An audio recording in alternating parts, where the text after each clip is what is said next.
Bonjour et bienvenue. Aujourd'hui, on plonge dans une transformation vraiment majeure qui est en train de se passer là sous nos yeux, l'alliance de l'intelligence artificielle et de la robotique. Absolument. Et c'était plus du tout de la science-fiction, hein. C'est une réalité qui réinvente complètement ce que les robots peuvent faire. Oui, on passe de machines qui répétaient un peu aveuglement des tâches à des systèmes capables de s'adapter, de comprendre. Exactement. De comprendre leur environnement, de voir, d'anticiper leurs pannes, et même d'apprendre en continu. C'est ça la révolution. Et le potentiel derrière, il est comment dire, tangible. Ah oui, énorme. On voit déjà concrètement des gains de productivité de 30, parfois 60%. Une chute des défauts de 20 à 50%. Quand même. Et des retours sur investissement, souvent en moins de 18 mois. Parfois même 6 mois. Donc l'enjeu pour la compétitivité, il est colossal. D'accord. Alors, notre discussion aujourd'hui, elle s'appuie sur quoi? On a des sources précises? Oui, on se base sur les éléments clés d'un programme qui est vraiment destiné aux décideurs. Genre COMEX, Direction industrielle, DSI. Voilà, ceux qui cherchent des résultats mesurables et rapides. Disons, en 6 à 12 mois, on a des méthodologies, des architectures, des cas d'usage concrets. Ok. Et notre objectif, c'est quoi? C'est de décortiquer tout ça? C'est ça.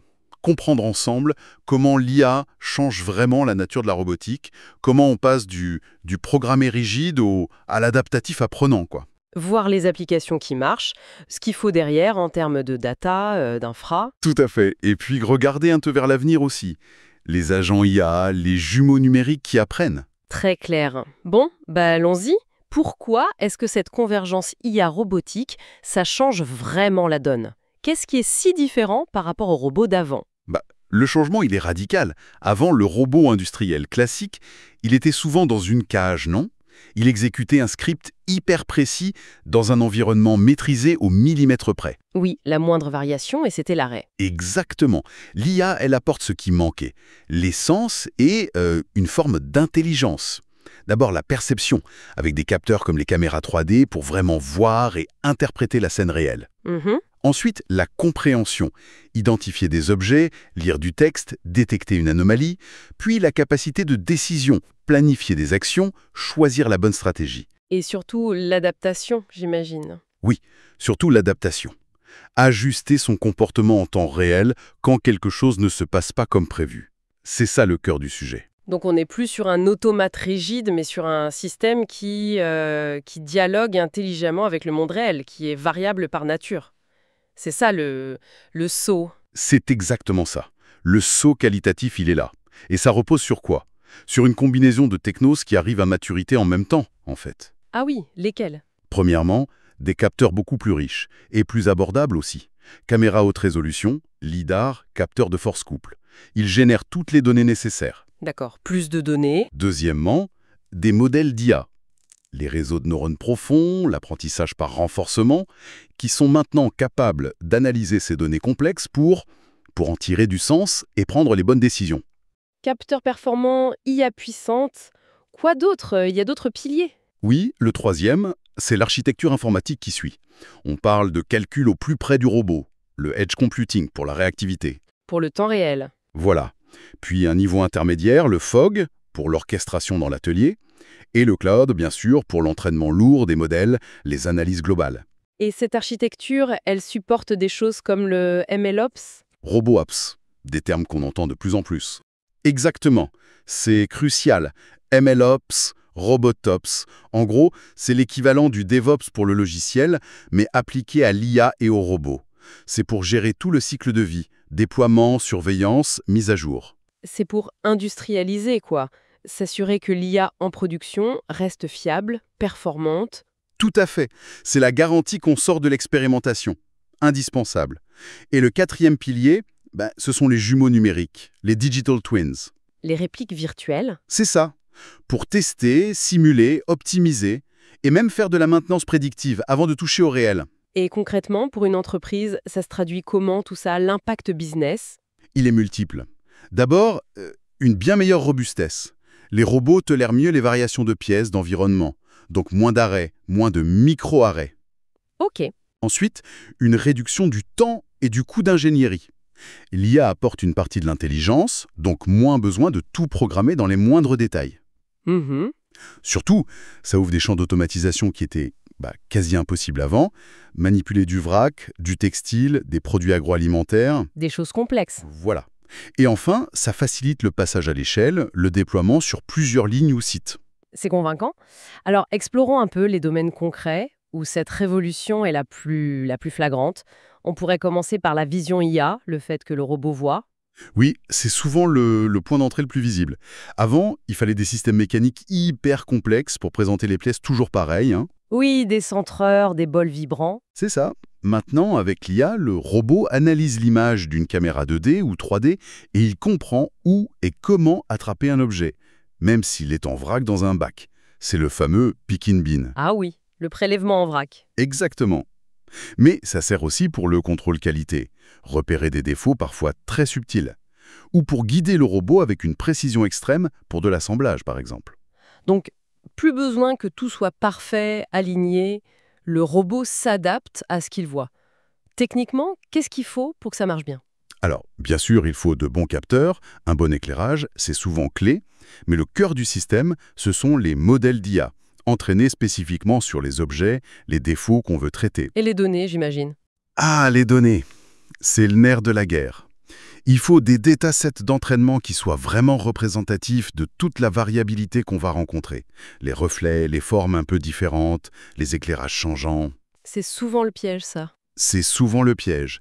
Et puis, une calibration parfaite entre le robot, la caméra, l'espace de travail. C'est indispensable. Après, on mesure le succès avec des KPI clairs, le taux de réussite de la prise, le temps de cycle, la fiabilité. Et le risque principal, c'est que la réalité, elle soit encore plus tordue que ce qu'on avait prévu dans les données. Exactement. Les reflets, les objets transparents, deux objets très similaires côte à côte. Ça peut piéger l'IA. La parade, c'est souvent un éclairage très contrôlé, mais c'est surtout une bonne stratégie de MLOps. C'est-à-dire surveiller en continu les performances et réentraîner régulièrement le modèle avec les nouvelles données, les cas difficiles rencontrés, pour qu'il continue d'apprendre, de s'améliorer. D'accord, pour la vision.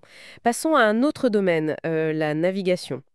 Les chariots autonomes dans les usines, les entrepôts, les AMR, c'est aussi de l'IA. Absolument. Là aussi, c'est une révolution par rapport aux anciens AGV, les Automated Guided Vehicles, qui suivaient des lignes au sol ou des réflecteurs. Oui, très rigide. Très rigides.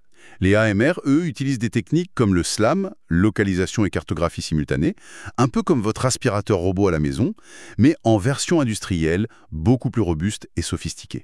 Pour se repérer tout seul, hein. Voilà, ils se repèrent, ils naviguent de façon autonome, dynamique, ils détectent les obstacles, un humain, un autre chariot, et ils les évitent, ils recalculent leur chemin. Et l'avantage principal, c'est la flexibilité pour la logistique interne, j'imagine. Fini les circuits fixes. Exactement. Transporter des pièces, des kits, des produits finis entre le stock, la prod, l'expédition. Sans infrastructure au sol. Ça rend les flux beaucoup plus agiles et reconfigurables. La techno derrière, c'est quoi? C'est du lidar, des caméras? Oui, une combinaison de capteurs. LIDAR souvent, caméra, parfois d'autres capteurs. Des algorithmes de localisation, de planification de trajectoire, et surtout, un système central, un gestionnaire de flotte, FMS, pour orchestrer les missions et éviter les bouchons. Et les prérequis pour déployer ça? Une bonne couverture Wi-Fi, j'imagine? Oui, une cartographie initiale précise, des règles de sécurité claires pour la cohabitation avec les humains, c'est essentiel, et un réseau sans fil industriel fiable. Wi-Fi ou 5G en privé, c'est de plus en plus courant. Et on mesure quoi? Le nombre de missions? On mesure le nombre de missions par jour, le taux de réussite, l'uptime de la flotte. Et le KPI ultime, 0 collision. C'est non négociable. Le défi, c'est d'éviter les goulots d'étranglement. Ça demande une bonne orchestration logicielle. D'accord. Après, voir et se déplacer, il y a le défi de saisir les objets. La préhension adaptative, c'était le troisième domaine, c'est ça? Oui, et c'est un domaine passionnant parce que c'était historiquement très compliqué. Avant, pour chaque nouvel objet, ou presque, il fallait une pince, un préhenseur spécifique. C'était un cauchemar d'ingénierie. Ah oui, je vois. L'IA permet d'utiliser des pinces plus génériques, qu'on appelle adaptatives, souvent équipées de capteurs de force ou d'une petite caméra au poignet. Et surtout, l'IA apprend comment saisir une très grande variété d'objets. Même des objets mous ou irréguliers. Exactement. Pensez aux textiles, aux fouets légumes dans l'agro, aux colis différents en e-commerce, à l'assemblage de pièces un peu délicates. L'IA peut apprendre la bonne stratégie de saisie. Elle choisit où prendre avec quelle force, en temps réel. C'est ça l'idée. Elle apprend à partir de données qui peuvent venir de simulations ou d'essais réels. Souvent, par essai-erreur, c'est l'apprentissage par renforcement, ou en regardant un humain faire, c'est l'apprentissage par imitation.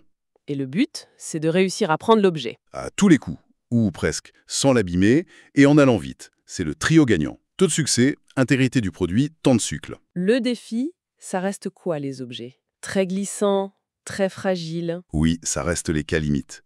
Objets glissants, très fragiles ou très déformables. Là, il faut des stratégies encore plus fines, parfois combinées avec des pinces spéciales, des soft grippers, des pinces souples. Quatrième domaine de transformation, la maintenance prédictive. Appliquée aux robots eux-mêmes ou aux machines qu'ils servent.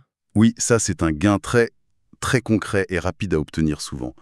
Au lieu de faire de la maintenance préventive systématique, genre changer une pièce tous les 6 mois, Ou d'attendre que ça casse. ou d'attendre la panne, la corrective qui coûte une fortune en arrêt de prod. L'IA analyse en continu les données du robot ou de la machine, les vibrations, la température, le couple des moteurs. Et elle détecte quoi? Des signes avant-coureurs, exactement. Des anomalies, des signes faibles de dégradation bien avant que ça devienne critique.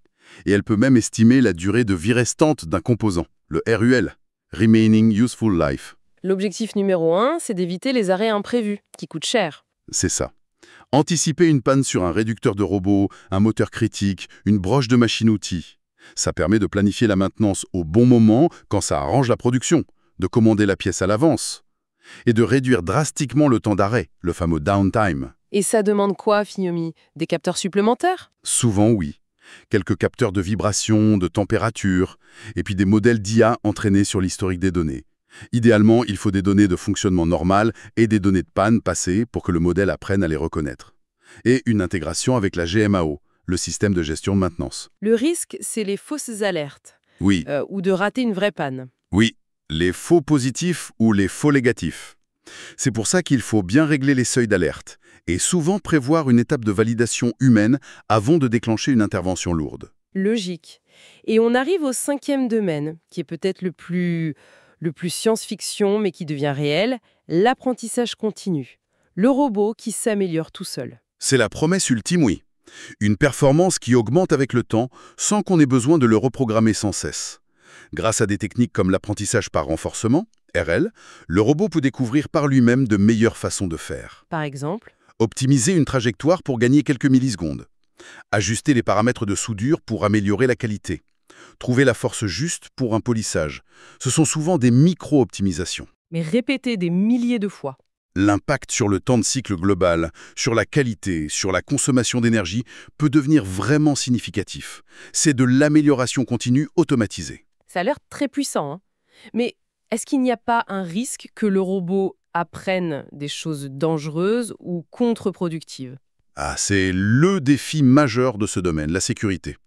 L'apprentissage, surtout par essai-erreur, doit absolument se faire dans un cadre maîtrisé. En simulation d'abord. Souvent, oui, dans le jumeau numérique.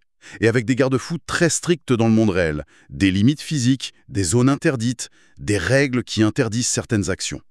On parle de Safe Reinforcement Learning, l'apprentissage par renforcement sûr. D'accord. C'est encadré. C'est indispensable. Mais le potentiel d'auto-optimisation, à terme, il est immense. Bon, ces 5 domaines montrent déjà une robotique qui n'a plus grand-chose à voir avec celle d'il y a 10 ans. Mais vous parliez d'une étape d'après, l'IA agentique. Qu'est-ce que c'est ça? Alors, l'IA agentique.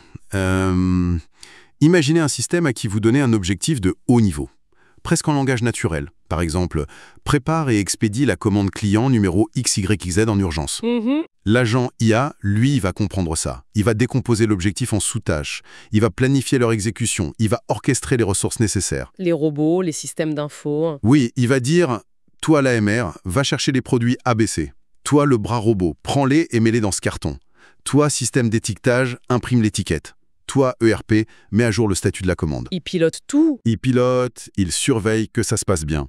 Et s'il y a un problème, le produit A est manquant, l'étiquette est mal lue, il essaie de trouver une solution. Et, point crucial, il apprend de cette expérience pour faire mieux la prochaine fois. C'est ce point. Une sorte de superviseur intelligent et autonome pour des processus complets. C'est une bonne image, oui. Le chef d'orchestre intelligent. Techniquement, ça combine souvent un grand modèle de langage, un LLM, pour la compréhension. Comme ChatGPT, mais pour l'industrie. Un peu l'idée, oui, mais spécialisé et connecté au système réel.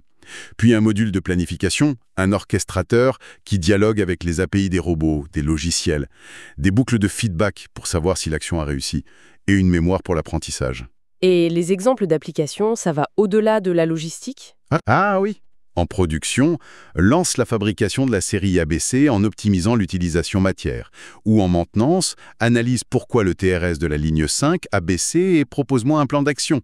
Le potentiel est transversal. Ça ouvre des perspectives assez folles. Mais ça soulève aussi d'énormes questions de contrôle, de sécurité, non? Si l'agent prend des mauvaises décisions. Absolument. C'est pour ça que les garde-fous, ici, sont encore plus critiques que jamais. On ne peut pas laisser un agent aussi puissant opérer en roue libre. Il faut quoi comme garde-fou? Des règles métiers très claires, implémentées dans un policy engine, des points de validation humaine systématiques pour les décisions importantes, le human in the loop, une traçabilité totale de tout ce que fait l'agent, et une architecture de sécurité OT Operational Technology et de cybersécurité béton. Zero trust, segmentation, c'est non négociable. On voit bien que la complexité augmente. Ce qui nous amène à l'architecture technique globale et à la gestion de tout ça. Comment on fait tourner ça de manière fiable, sécurisée, à l'échelle? L'architecture type qu'on voit émerger, elle combine souvent, comme on disait, le edge pour le temps réel près du robot, le fog pour l'atelier et le cloud pour l'entraînement et l'analyse. Mais l'architecture seule ne suffit pas. C'est là qu'interviennent le MLOps et le RobotOps. Exactement. C'est eux les garants de la fiabilité et de la performance dans la durée. Gérer le cycle de vie des modèles d'IA, gérer les versions des logiciels robots, les backups, le monitoring, c'est une discipline en soi. Sans ces pratiques industrielles, on ne dépasse pas le stade du prototype qui marche une fois sur deux. Et la sécurité, bien sûr, intégrée partout? Dès la conception. Segmentation réseau, gestion des accès, des secrets, c'est fondamental quand on connecte des systèmes opérationnels à de l'IA potentiellement dans le cloud. Et au-delà de la technique pure, il y a tout l'aspect gouvernance, éthique, conformité réglementaire. J'imagine qu'on ne peut pas faire l'impasse là-dessus. Surtout pas. C'est essentiel pour construire la confiance, à la fois en interne et vis-à-vis de l'extérieur. Il faut anticiper les réglementations comme les AI Act européens. Qui pourrait classer certains systèmes comme à haut risque? Oui, et imposer des contraintes spécifiques. Il faut respecter les normes de sécurité machine existantes, comme l'ISO 10218 ou la 5066 pour la collaboration homme-robot. Gérer les données de manière responsable, minimisation, anonymisation si possible. L'évaluation des risques HSE aussi, j'imagine. Indispensable. La formation des équipes. Et puis, une certaine transparence sur comment l'IA prend ses décisions, surtout si elle devient plus autonome avec l'agentique. C'est un vrai sujet. Pour revenir à des choses peut-être plus immédiates, est-ce qu'on a des exemples chiffrés de succès, là, maintenant, dans différents secteurs? Des retours d'expérience solides? Oui, ça commence à être bien documenté. Dans l'industrie, le pick in bin avec IA, on voit couramment des gains de productivité de plus 35%, avec des paybacks souvent entre 10 et 16 mois. C'est rapide. C'est rapide. La soudure adaptative qui réduit les retouches de 40%. En logistique, la combinaison AMR et bras robotisés pour la préparation de commandes, ça améliore vraiment les taux de service, la capacité à absorber les pics. Et dans d'autres secteurs? L'agro? Dans l'agro, l'appréhension douce qui réduit la casse sur les produits fragiles, le contrôle qualité par vision pour la maturité ou les défauts.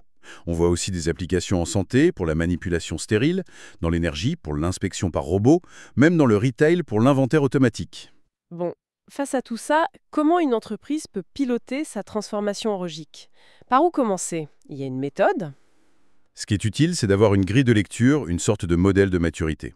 Ça permet de se situer. On part du robot juste scripté, niveau 0, et on vise progressivement les niveaux supérieurs. Vision, AMR, PDM, apprentissage, jusqu'à l'agentique, peut-être au niveau 4 ou 5. Pour savoir où on en est et où on veut aller. Voilà. Et pour piloter, il faut un tableau de bord avec les bons KPI. Pas seulement la performance pure, temps de cycle, débit, mais aussi la qualité, défaut, rebut, la disponibilité, uptime, MTBF, la sécurité, incident, et bien sûr l'économique, ROI, TCO. Et ne pas oublier l'adoption par les équipes terrain. Il y a une question stratégique qui revient souvent. Est-ce qu'il vaut mieux développer soi-même ces solutions IA, le fameux build, acheter du clé en main, buy, ou travailler avec un partenaire? Ah, la grande question. Il n'y a pas de réponse unique. Ça dépend vraiment du contexte de l'entreprise, de ses compétences internes, de sa stratégie. Quels sont les pièges à éviter? Le build donne le contrôle total. Mais attention, ça demande des compétences rares et beaucoup de temps. Le buy, c'est rapide, mais on peut vite devenir dépendant d'un fournisseur, avec peu de maîtrise. Et le partenaire? Souvent un compromis. Souvent un bon compromis, oui. Mais il faut être extrêmement vigilant sur le contrat. Bien négocier les SLA, la propriété des données, la propriété des modèles IA à développer, la réversibilité aussi. Et surtout, insister sur le transfert de compétences vers les équipes internes. L'objectif, ça doit être de monter en compétences, pas de rester dépendant ad vitam aeternam. C'est clair. Et si on devait esquisser une feuille de route type, disons sur 6 à 12 mois pour une entreprise qui veut démarrer sérieusement? Une approche pragmatique, c'est souvent le mieux. Commencer par un pilote ciblé, sur un cas d'usage, de vision ou d'AMR qui a un fort potentiel de gain et qui est relativement bien maîtrisé. Quelque chose qu'on peut faire en 3 à 5 mois. Un quick win. Un quick win, voilà. En parallèle, on peut lancer une exploration sur la maintenance prédictive d'un équipement critique. Ça prend peut-être 3 à 6 mois. Ensuite, si les premiers résultats sont bons, on peut introduire une brique d'apprentissage sur une tâche simple pour mesurer les gains. Ça, c'est peut-être 4-8 mois. Et l'agentique, on attend, hein? On peut commencer à y penser, peut-être tester un pré-agent sur un périmètre très limité vers 6-9 mois. L'important, c'est vraiment d'avancer par étapes, de mesurer, d'apprendre et de construire petit à petit les compétences en interne. Peut-être créer un centre d'excellence IA et robotique à terme. Les sources qu'on a mentionnées, d'ailleurs, des checklists prêtes à l'emploi pour aider à cadrer ces pilotes. C'est assez utile. Parfait. On a couvert énormément de choses, c'était dense mais passionnant. Si on devait synthétiser, retenir le message essentiel de tout ça... Le message clé pour moi, c'est que l'IA ne fait pas qu'améliorer les robots à la marge. Elle les rend fondamentalement différents. Adaptatifs, capables de comprendre et d'agir dans le monde réel complexe. Et surtout, elle génère une valeur business très concrète et mesurable. On a parlé des plus 30-60% de débit, de la réduction des défauts. Oui, les chiffres sont là. Les chiffres sont là. Mais l'approche doit être structurée, méthodique. Commencer par des cas d'usage ciblés, vision, AMR, maintenance prédictive, bien maîtriser les fondamentaux l'IA, la data, le MLOps, la sécurité. Et puis monter progressivement en puissance vers l'apprentissage, l'agentique, en gardant toujours le cap sur les résultats concrets pour l'entreprise. Merci beaucoup pour cette analyse très claire et très riche. Pour finir, peut-être une petite question pour ouvrir la réflexion de nos auditeurs. On a vu que ces systèmes apprennent et s'optimisent au sein d'une entreprise. Que se passerait-il si demain, ces agents IA commençaient à collaborer, à partager leurs apprentissages, non plus seulement à l'intérieur d'une usine, mais entre différentes entreprises, voire entre différents secteurs industriels? Est-ce qu'on pourrait imaginer une optimisation des chaînes de valeur globales à une échelle qu'on peine même à imaginer aujourd'hui? C'est une perspective vertigineuse. Voilà, une pensée à méditer. Merci de nous avoir suivis et à bientôt.